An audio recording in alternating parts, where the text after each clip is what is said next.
Hello everyone, welcome to the second lecture of piecemeal distribution of cash.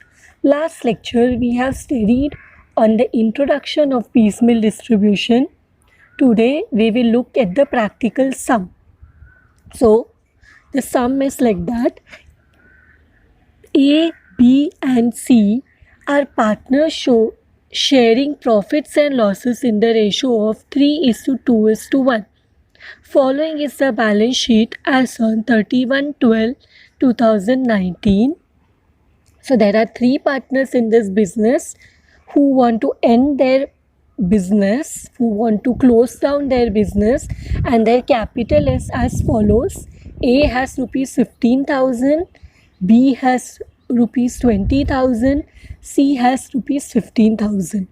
Now there is a loan which is secured by stock, and there is C's loan. C being one of the partner of the business, his loan can be termed as partner's loan for 4,000, and there are outside liabilities, creditor for 12,000, and there is reserve fund which belongs to the partners, their savings for 6,000, and in the asset side we have cash balance, we have fixed asset, debtor and stock. Now in piecemeal distribution we should only check in the asset side for the cash balance. Other assets are irrelevant.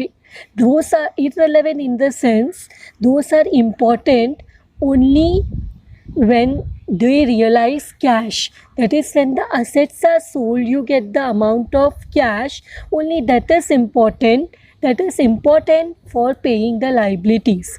For example, the fixed asset is for 40,000. Suppose we sell the fixed asset for 10,000. Now we will not think about the loss of 30,000 which we have incurred. We will only think that money is coming in and that money has to be used to pay off the liabilities. So in piecemeal distribution, liability side is important, because these liabilities has to be paid. And how will it be paid? It will be paid on the basis of the order of payment, which we have discussed in the last lecture. Now let us move ahead with the question. On the next day of 31/12/2013, the balance sheet is on 31/12/2019, and on the next day of 31/12/2019, the partner decided to close their business, and as and when the amount is received by sale of asset is used to pay the liabilities as per the order of payment. Now following are the amount of realizations. Realizations means what? The assets are sold and the money which is realized is realization. Now they have given all together first realization, second realization and third and final realization. Now in the last lecture I had told you that piecemeal distribution is equivalent, is nothing but dissolution.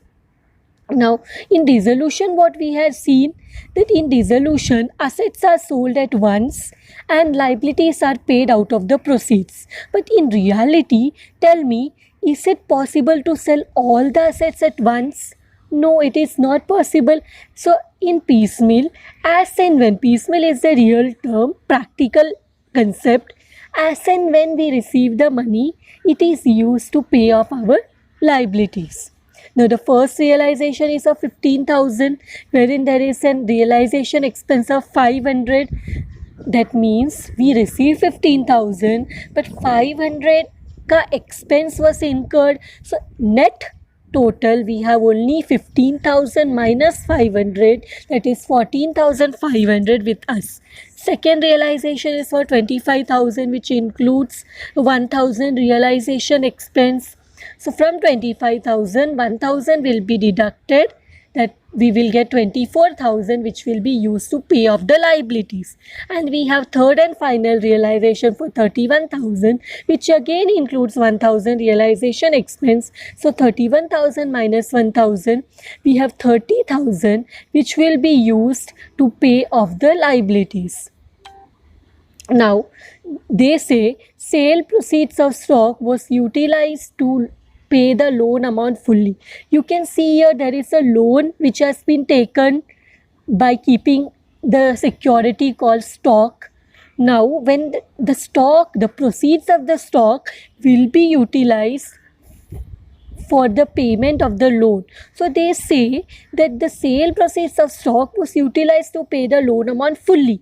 That means stock is of 12,000, but when we sold the stock we could fetch only 10,000 and वो 10,000 को हमने loan amount पे करने में utilise कर दिया. Means और कुछ भी एक्स्ट्रा बचा नहीं है. अगर कुछ भी extra amount bachta after paying off the loan, that extra amount would be used to pay the other liabilities. But here in this case, stock could realize only 10,000 and the 10,000 is used to pay the loan. Now what have they told? Prepare the statement of piecemeal distribution of cash using excess capital statement or excess capital method. Now in the solution, now we come to the solution. In the solution, the first step is prepare the statement using the excess capital contributed by partners. So what we will do, we will prepare the excess capital statement and we will find out among the three partners A, B and C who has contributed extra to the business. That extra element will be paid first and then the remaining partners would be paid together. So let us see how much is the capital. See, in this, how will we prepare this amount? This column, particulars A, B and C, we will draw 4 columns and firstly we will write the capital balance. Now see, in the capital balance there are 3 partners there. Capital is 15,000, 20,000, 15,000. So we'll write 15,000, 20,000, 15,000. Now let us check in the question. Is there any savings of the business? Saving of the business, when the business is coming to an end, that saving has to be distributed among the partners, among the owners. Now how will it be distributed? This will be distributed as per the profit sharing ratio. Now the profit sharing ratio is 3:2:1. Now how will it be divided? Let us see. Come to the working note. See, there is the working note which I have prepared to show you all. The PSR is 3:2:1. That means 3 share of profits belongs to partner A, 2 share of profit belong to partner B and 1 share of profit belong to partner C. Now the reserve fund, which is of 6,000, has to be distributed as per the profit sharing ratio, which is 6,000. Now 3 plus 2 plus 1 is 6. So 6,000 into 3 upon 6, which gives us 3,000, and 6,000 is into 2 upon 6 gives us 2,000. 6,000 into 1 upon 6 gives us 1,000. So students, what you all can do, you can use your calci and check if you are able to get the same answer. Now let us come to our solution. We have distributed the reserve fund according to 3,000, 2,000 and 1,000. Now, if there is any loss in the question, that also has to be distributed to the partners. Now, profit will increase the capital and loss will reduce the capital. If any loss is there, now where will you check the losses? Losses you will check in the asset side of the balance sheet.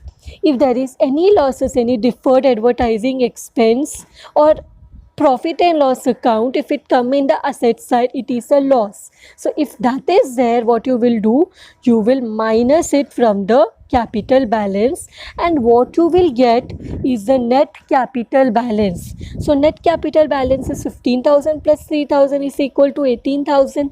20,000 plus 2,000 is equal to 22,000. 15,000 plus 1,000 is equal to 16,000. Now our next step is profit sharing ratio. After writing down, getting the net capital balance, what we will do is we will show the profit sharing ratio, which is given in the question, 3:2:1. Now what we will do, we will find out the unit capital. What is unit capital means? If the partner A has contributed 18,000 for 3 share of profit, how much will he contribute towards a single unit of capital? That is unit capital or base capital.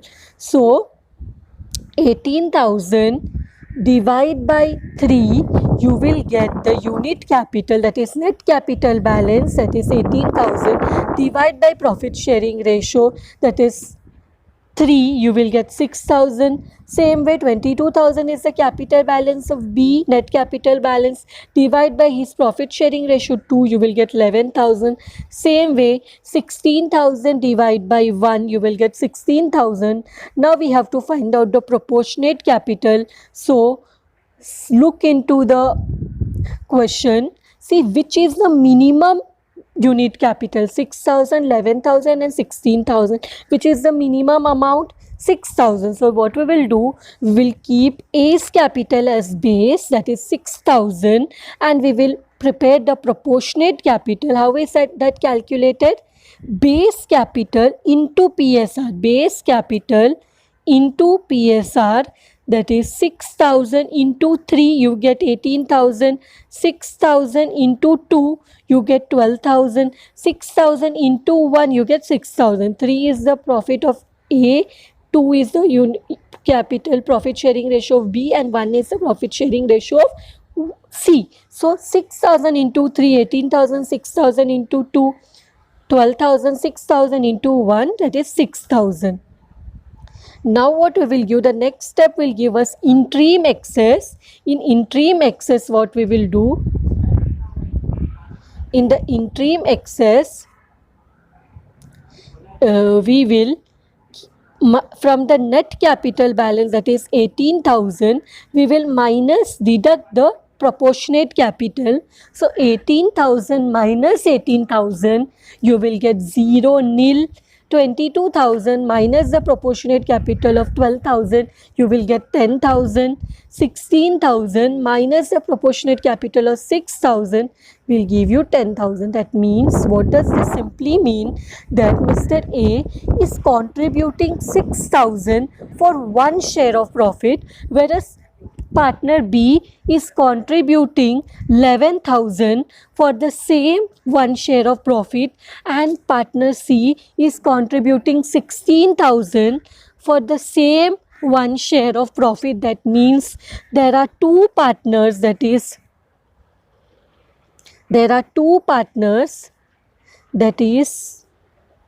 partner C and B who have contributed extra, that has to be paid first. So 18,000 minus 18,000, nil. 22,000 minus 12,000, 10,000. 16,000 minus 6,000, 10,000. This step is known as the interim excess capital. Now we again move towards the same steps. After getting this interim excess capital, we again write the PSR, that is 2:1, and then we will find out the base capital or the unit capital, which we get by dividing 10,000 divide by 2, means 10,000 for 2 share of profit. So for 1 share of profit, how much? 10,000 divide by 2, we get 5,000. Same way 10,000 divide by 1, we get 10,000. Now which is the minimum between 5 and 10,000, which is the minimum amount? 5,000. So taking B's capital as base, we find out the proportionate capital, and proportionate capital into PSR, we get the base capital. Proportionate capital, how do we get? That is the minimum amount, 5,000 into PSR. So 5,000 into 2, 10,000. 5,000 into 1, 5,000. Now again the same step, that is our interim excess, that is 10,000 minus the proportionate capital 10,000, we get nil. And same way 10,000 minus 5,000, 10,000 was the interim excess of C, minus 5,000, you get the final excess of 5,000. Now you can see that the previous two columns are blank, that is nil, no amount, there is no amount, and in the last column there is a amount. So we have to continue till we get single amount, that is we get only the excess of the partner who has contributed the maximum, that is the maximum excess. Now if we see, for one share A had contributed 6,000, B had contributed 11,000 and C had contributed 16,000. So who has contributed the maximum for one share? We can clearly see it is C, partner C, who has contributed the maximum for one share of profit. So the maximum excess, final excess belongs to C, who has contributed the maximum. And move one line ahead, that is we can find amounts in two columns, that is 10 in the B column and C column, 10,000, 5,000. So what we will do, according to this statement, we will prepare the order of payment. In the order of payment, we will check which partner is having the amount in the last statement. C is having 5,000, so we will pay Mr. C rupees 5,000. Now move one line above, that is we have two partners, 10,000, 5,000 of B and C. So add both of them. Now pay to Mr. B and Mr. C 15,000, and in which ratio? Their ratio is 3:2:1, but we are talking about only B and C. What is their ratio? 2:1. So we will pay Mr. B and C rupees 15,000, adding 10,000 and 5,000 in the ratio 2:1. After paying the last and the second last line, then that means we have finished paying the excess element in the capital. Now all the three partners will be treated at par. इसका मतलब है 5,000 C को पे करने के बाद और 15,000 B और C को पे करने के बाद बचा हुआ कैपिटल, अगर इसके बाद भी हमें पैसे मिलते हैं तो हम क्या करेंगे, A, B और C तीनों को ही पैसा पे करेंगे. और कौन से रेशो में? उनके प्रॉफिट शेयरिंग रेशो में, जो कि है 3:2:1. To understand this better, we will start with the sum. So the sum goes like that. We have to prepare the statement of cash, statement of distribution of cash also you can call it. Here in the distribution of cash, what we do, we count our liabilities. Now go to the question, count how many liabilities are there. We have capital of A, B and C, which is 1, 2 and 3. We have now secured loan, which is secured by stock, has been fully paid. So we need it is no longer a liability to us because we have already settled it. So ignore it. If the loan which has been secured by stock, अगर stock को बेचने के बाद भी मिले हुए पैसे से हम ये पूरा लोन अगर पेड ऑफ नहीं कर पाते तो बचा हुआ एलिमेंट उसको हम दिखा देते हमारे अपना डिस्ट्रीब्यूशन ऑफ कैश स्टेटमेंट में. लेकिन अभी ऐसा नहीं है, पूरा का पूरा लोन ख़त्म हो गया है तो इसे मत देखो. कैपिटल है 3 A, B और C का, और हमारे पास सीस लोन है वो हो गया 4, हमारे पास क्रेडिटर है वो हो गया 5, रिजर्व फंड जो है वो तो पार्टनर्स को ही मिलेगा तो ऑलरेडी हम उसे कैपिटल में ऐड करते, तो उसे भी इग्नोर करो. तो कितना लाइबिलिटी हो गया?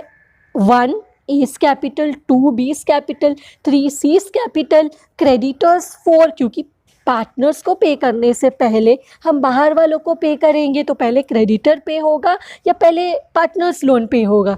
बाहर वाला कौन है, पार्टनर या क्रेडिटर? क्रेडिटर है तो पहले क्रेडिटर को पे करेंगे, उसके बाद सीस लोन को. ऑर्डर ऑफ स्टेटमेंट स्टूडेंट्स मैंने लास्ट लेक्चर में डिस्कस किया है, so you can revise it again. You can, if समझा नहीं, you can again and again revise it so that you understand it better. Now let us go to, we have counted that we have 5 liabilities, 5 plus 4 column extra. So 4 column for what? Always liability को count करना है और 4 column extra draw करना है. तो 4 column किसके लिए? Date के लिए, पर यहाँ डेट नहीं दिया तो उसे मैं सीरियल नंबर कंसीडर करूँगी. और पर्टिकुलर, और यू इग्नोर इट, आप सीरियल नंबर को ब्लैंक भी रख सकते हो. अगर डेट नहीं दिया तो डेट कॉलम को ब्लैंक रखो, कुछ भी मत लिखो वहाँ पे अगर कन्फ्यूजन है तो. और particulars, cash available and total claims. तो cash available is the cash available with the business to settle the liabilities, to pay the liabilities. Now what do you mean by total claims? Total claims is the total of the liabilities. Now यहाँ पे देखो हमने क्या लिखा, creditors लिखा, seize loan लिखा और तीनों का कैपिटल लिखा, ए बी और C. Creditors is 12,000, let us see, yes. C's loan कितना है, 4,000 है, तो यहाँ लिखा 4,000। कैपिटल यहाँ पे है 15, 20, 15, लेकिन हमने तो यहाँ पे कुछ और अमाउंट लिखा है, 18,000, 22,000, 16,000। फिर ये क्या है, ये है नेट कैपिटल बैलेंस, 18,000, 22,000, 16,000। क्यों नेट कैपिटल बैलेंस लिया, इसमें रिजर्व्स ऑलरेडी इंक्लूडेड है जो ईच पार्टनर को मिला है, जिनसे कि उनका कैपिटल अमाउंट बढ़ गया है, तो हम हमेशा यहाँ पे नेट कैपिटल बैलेंस लेंगे। सो अब देखो यहाँ पे कैश अवेलेबल में 4,000 लिखा है, क्वेश्चन में देखो कैश बैलेंस है 4,000, का मतलब कोई भी असेट को बेच के जो रियलाइजेशन आता है उसको यूज़ करने से पहले हम क्या करेंगे, जो हाथ में 4,000 है उसको पे कर देंगे, जो भी लाइबिलिटी को पे करना है। अब देखो स्टूडेंट्स, ये क्वेश्चन में there is no provision of realisation expense. Yes, you will say there is realization expense. Yes, there is realization expense, but this is actual realization expense. There is no provision. Now, what do you mean by provision of realization expense? मतलब to meet the realization expense, हम beginning में ही कुछ पैसा side में रखते हैं for provision of realization expense. तो यहाँ पे ऐसा कुछ भी नहीं बोला गया है। अगर ऐसा कुछ बोला जाए तो हम स्टार्टिंग में ही उतना पैसा माइनस कर देते, जैसे फॉर एग्जांपल यहाँ पे 2,000 प्रोविजन फॉर रियलाइजेशन एक्सपेंस बोला होता तो हम 4,000 कैश अवेलेबल में से 2,000 लेस करते प्रोविजन फॉर रियलाइजेशन एक्सपेंस, तो कैश अवेलेबल होता 2,000। वो 2,000 को हम फर्दर लाइबिलिटीज़ को पे करने के लिए यूज़ करते, पर ये क्वेश्चन में ऐसा कुछ भी नहीं है। तो हम क्या करेंगे, सबसे पहले 4,000 है हमारे पास, कौन से लाइबिलिटी, सी नाउ ये 72,000 कैसे आया, आप 12,000, 4,000, 18,000, 22,000, 16,000 को जब प्लस करते हो, ऐड करते हो, तब आपको 72,000 मिलेगा। नाउ हमारे पास कैश अवेलेबल है 4,000 और हम सबसे पहले कौन से लाइबिलिटी को पे करेंगे, क्रेडिटर्स को, पार्टनर्स लोन, सीज लोन को या कैपिटल को।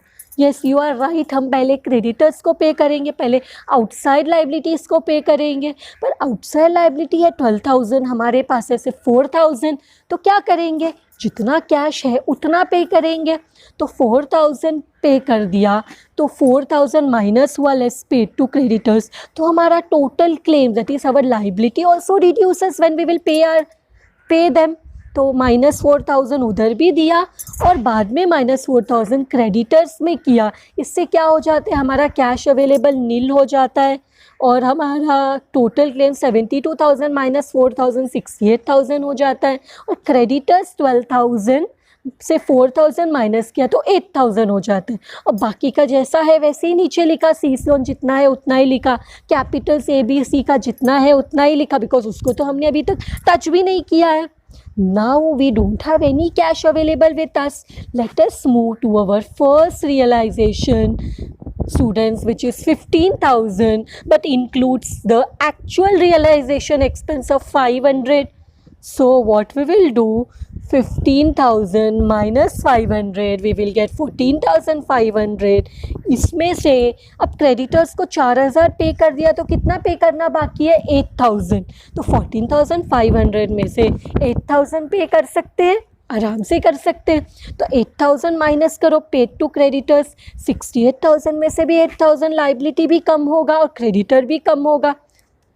तो ये करने के बाद 14,000 में से 8,000 गया तो कितना बचा, 6,500। अब कौन से लाइबिलिटी, क्रेडिटर्स को तो पे कर दिया, know which liability has to be paid. Now we come to the inside liability, internal liability, and internal liability में first preference has to be given to partners loan, Now for partners loan is 4,000 and we have 6,500. Can we pay 4,000 from 6,500? Yes, we can pay it. So 6,500 में से 4,000 minus किया तो liability भी 4,000 कम हो जाएगा और seize loan भी 4,000 कम हुआ. अब हमारे पास कितना कैश अवेलेबल है? 6,500 minus 4,000, we have 2,500. Now after paying cease loan, which is the next thing which we have to pay the capitals. Now capital पे करते वक्त हमें हमेशा ऑर्डर ऑफ पेमेंट को देखना है. ऑर्डर ऑफ पेमेंट बोलता है सबसे पहले तो सी को 5,000 देना है, पर हमारे पास तो कैश अवेलेबल सिर्फ 2,500 है. जितना है उतना दे दो. तो हम 5,000 में से 2,500 दे देंगे, इतना ही कैश है हमारे पास. तो 2,500 देंगे तो क्लेम्स भी कम होगा. और किधर दिखाएंगे? डायरेक्टली सी में. तो 2,500. अब हमारे पास कैश अवेलेबल नील है. अब चलो 68,000 में से 8,000, 4,000, 2,500 पे कर दिया तो क्लेम कितना बचा है? 53,500. क्रेडिटर्स पूरा 8,000 पे कर दिया तो कुछ भी बाकी नहीं है. लोन पूरा 4,000 पे कर दिया तो कुछ भी बाकी नहीं है.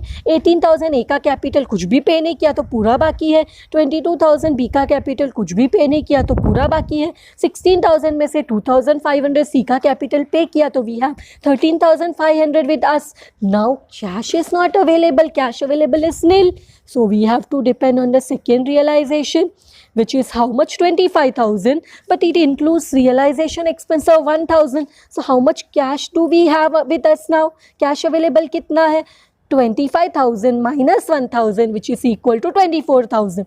अब हमें पे किसको करना है? सबसे पहले सी को पे करना था. क्या उसको पे कर दिया? हाँ किया. लेकिन क्या पूरा 5,000 पे किया? नहीं, सिर्फ 2,500 पे किया. तो भी कितना पे करना बाकी है? और 2,500 पे करना बाकी है. तो पे कर दो 2,500. तो हमारा लाइबिलिटी भी कम होगा और सी को डायरेक्टली दे दिया. तो इसके बाद कितना कैश बचा है?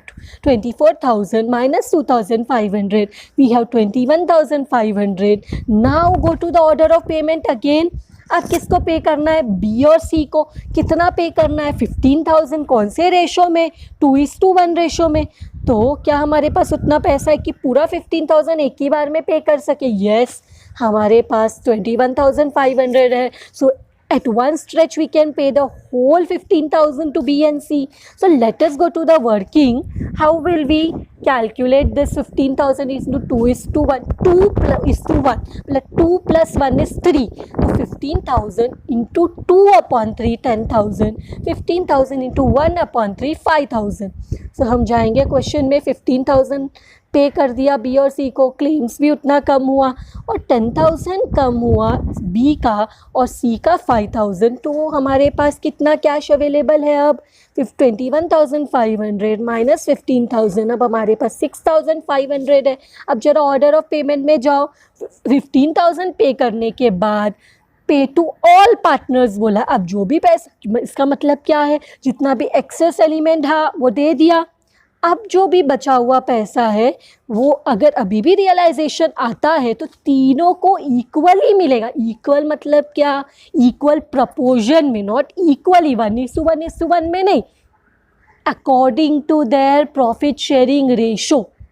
तो 6,500 पे टू ऑल होना चाहिए. 15,000 के बाद भी पैसा बचा है तो पे टू ऑल करेंगे. तो 6,500 मतलब कितने पार्टनर है? 3. उनका रेशो क्या है? 3:2:1. 3 + 2 + 1 is 6. तो 6,500 को इन 3:2:1 में डिवाइड किया तो 6,500 इंटू 3/6. अब इस 6 कहाँ से मिला? 3 + 2 + 1 is 6. तो 3/6 किया तो 3250. 6,500 इंटू 2/6 किया तो 2167. 6,500 इंटू 1/6 किया तो 1083. तो हम लोग ने सेम वे ऐसे लिखा. अब लिखने के बाद हमारे पास कैश अवेलेबल तो नील हो गया. क्लेम्स कितना है? 53,500 में से 2,500, 15,000, 6,500 माइनस किया तो हमारे पास बचा 29,500. अब 18,000 में से 3,250 माइनस किया तो कितना बचा? 14,750. 22,000 में से 10,000 और 2,167 माइनस किया तो 9,833. 13,500 में से 2,500, 5,000 एंड 1083 माइनस किया तो we are left with 4,970. Now the cash available is nil. Now see students, do we have any other realization left? Yes, we have the final third realization for 31,000, which includes expenses of 1,000. So the cash available with us will be final realisation of 30,000. But हमारा claims कितना है देखो, हमें 30,000 है हमारे पास, but our claims is 29,500. Means हमारे पास ज़्यादा पैसा है जितना हमें पे करना है, तो एक ही बार में सबको पे करते. 29,500 माइनस पूरा पैसा पे कर दिया, पे टू ऑल. इसको भी अगर आप रेशो में चेक करो तो 29,500 into 3/6 will give you 14,750. 29,500 into 2/6 will give you 9,833. 29,500 into 1/6 will give you 4,917. So same हमने डिवाइड किया, देखा तो पूरा सेटल हो गया लाइबिलिटी पर. हमारे पास रियलाइजेशन क्या हुआ है, लॉस है क्या प्रॉफिट है? 30,000 पैसा बचा है, उसमें से लाइबिलिटी पेंडिंग था पे करना 29,500. तो अभी हमारे पास 500 एक्स्ट्रा बचा है. That is the realisation profit and it also has to be divided among the partners as per the ratio. So ratio is 3/6, 2/6 and 1/6. तो 500 को अकॉर्डिंगली डिवाइड करो, आपको आएगा 250, 167 एंड 83. तो मैंने सेम लिखा, रियलाइजेशन प्रॉफिट जो 500 है वो कैसे डिवाइड करेंगे, 250, 167 और 83. इन दिस वे जब हमें लास्ट में रियलाइजेशन प्रॉफिट मिला तो हमारा सोल्यूशन ख़त्म हो गया है. स्टूडेंट्स, आपको रियलाइजेशन प्रॉफिट के अलावा रियलाइजेशन लॉस भी मिल सकता है. रियलाइजेशन लॉस मतलब क्या, यहाँ पे तो 29,500 बचा था पे करने के लिए. अगर हमारे पास उतना कैश अवेलेबल नहीं है, सपोज़ उल्टा होता, हमारे पास हमारा लाइबिलिटी होता 30,000 और हमारे पास पैसे होते सिर्फ 29,500, तो जो 500 हम नहीं पे कर पाए उसको बोलते रियलाइजेशन लॉस. और there is one more concept known as no profit no loss, जिसमें हम सारे लाइबिलिटीज़ को सेटल कर लेते हैं, उसके बाद हमारे पास एक भी पैसा नहीं बचता हाथ में, तो वो सिचुएशन को हम बोलते हैं no profit no loss situation. तो ऐसे 3 सिचुएशंस हो सकते हैं ये टाइप के ये चैप्टर के क्वेश्चंस में. सो इसके साथ ये सम ख़त्म हो जाता है. मैं आपसे रिक्वेस्ट करती हूँ कि आप ये सम को देखें, ये एक्सप्लेनेशन को अगर नहीं समझता है तो अगेन देखें. ये फ़ायदा है ई कंटेंट का कि आपको अगर नहीं समझता तो आप बार बार देख के समझ सकते हैं. वो वही चीज़ अगर मैं पर्सनली आपको in front face to face सिखा रही हूँ तो I will have to again explain you, but here you have the I am ready to explain, no problem. But यहाँ पे आप क्या एडवांटेज है आपके पास कि आप बार बार देख सकते हो कि आपको नहीं समझा तो फिर से देखो, फिर उसके बाद भी नहीं समझा तो फिर से देखो, इसे कितने बार भी देख सकते हो. लेकिन इसके समझो आपको बार बार देखने पे भी कुछ डाउट्स हैं तो you can personally contact me and I will be very happy to explain you your doubts, clear your doubts. चलो, with this, thank you very much students. Hope you all have understood the sum.